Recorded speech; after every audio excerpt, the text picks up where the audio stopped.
Alors, c'est Soso Kitchen. Et je dis là, nous allons faire pickles. Moi, quand on a avec là dans la kitchen, il va faire figure. That's okay. Ouais, même seulement, mais nous ne pouvons pas figure. Moi, d'accord avec ça. Vous avez besoin de chou, vous avez besoin de carottes, vous avez besoin de piment, vous avez besoin d'oignons, vous avez besoin de piment piqué, vous avez besoin de green pepper, vous avez besoin de red pepper. Coulier là même, nous avons besoin si vous voulez piquer en pile, vous capable de mettre ça. Si vous voulez piquer en pile, ou bien l'autre, vous capable de mettre qui va dans une essence. Vous avez besoin de demi-cuillère de sel pour mettre là-dedans. Vous avez besoin de jus citron. Ok? Là, mettez ça là-dedans. Son Goya. Hey guys, welcome back to Soso's Kitchen, and today we are making pickles. My mom is going to be helping someone make pickles. The person does not want to be on camera, which is fine, so we're just going to show them from the neck down. So the ingredients you'll need is cabbage, carrots. You can also include red cabbage if you want to give your pickles more color, hot Scotch bonnet pepper, red and green bell peppers. You can also add other color bell peppers if you want your pickles to have more color, and onion. We're also going to have lemon juice, salt, and some sassoon. And we're also going to add more hot sauce as well. Et dévaper de l'huile là-dedans. Ok, pour la wadi, nous avons fait encore. Mettez sel. Mettez celle-là, oui. Une petite cuillère sel.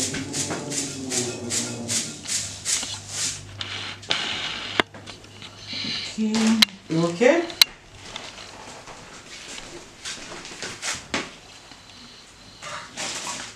Et alors mettez ça. Mettez ça. Pour là, vous mettez Goya là-dedans. Ma délayé ensemble. So we're adding the Goya Sassoon, but we are adding it for color, not really for taste, just to make sure your pickles have a good color and it's not just clear. That's why we add it.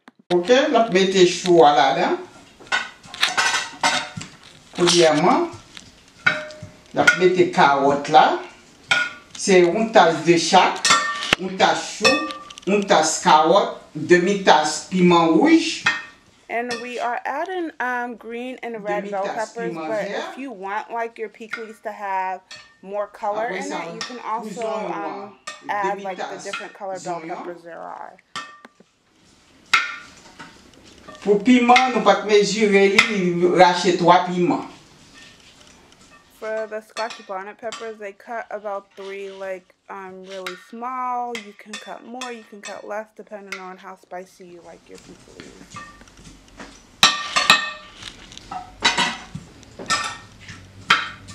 Après ça, qui ça va mettre encore? On va mettre framboise. Yeah. Pour piment, la mettez moitié cuillère piment. Ok. Mais, la piquer.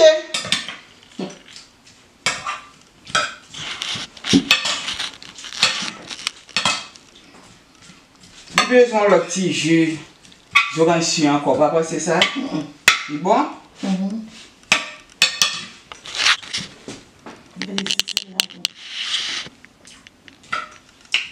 Wow! Bon! Wow! Ça sont bons pickles. Si on n'a pas besoin de quitter pickles là. Ça fait mettre ça là-dedans. Parce que n'a pas besoin de quitter lui. Tout blanc. Tout blanc. Ça va le couleur. Il n'est pas le test, mais il va le couleur. Moi, il est réellement bon pour l'idée. Et d'un coup, il est là, ça m'a fait, nous pouvons chercher un plat. Et pas mettre pickles là dans plastique. Mettez-le dans glace. So, après 1 jour, 2 jours, pickles sont bons. Parfaitement pickles. Tant que moi, je vais le mettre. Hein? Je vais manger la soya là.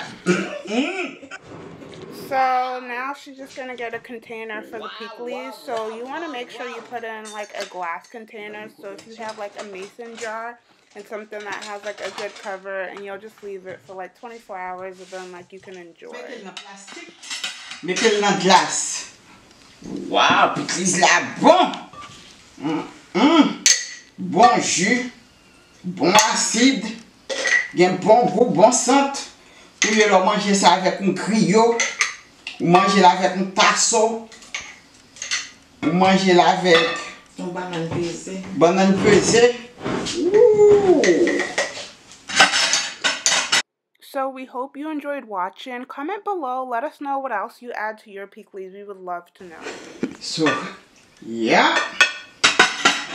La même jus pickles là.